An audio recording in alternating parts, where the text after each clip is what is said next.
Cookery சேனலை பார்த்து யார் வேணாலும் சமையல் பண்ணலாம். ஆனா சுவையான சமையல் பண்றது எப்படி? நான் இதயம் நல்லெண்ணெயில சமையல் பண்றேன். ஆஹா ஓஹோன்னு பாராட்டுறாங்க. நீங்களும் இதயம் நல்லெண்ணெயில சமையல் பண்ணுங்க, பாராட்ட வாங்குங்க. தினம் தோறும் வாங்குவே இதயம் இதயம்.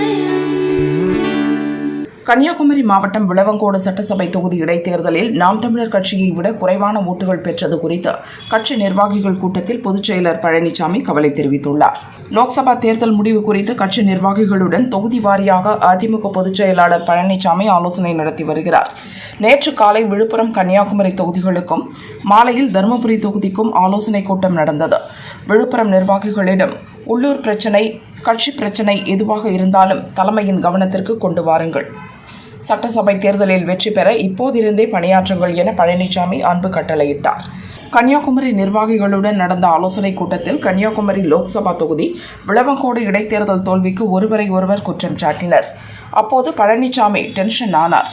நாம் தமிழர் கட்சியை விட குறைவான ஓட்டு பெற்றது குறித்து வெளிப்படையாக கவலையை தெரிவித்தார். கன்னியாகுமரி லோக்சபா தொகுதியில் நாம் தமிழர் கட்சியை விட குறைவான ஓட்டு பெற்றுள்ளோம். விளவங்கோடு சட்டசபை தொகுதி இடைத்தேர்தலிலும் நாம் தமிழர் கட்சிகளை விட குறைவான ஓட்டே கிடைத்துள்ளன.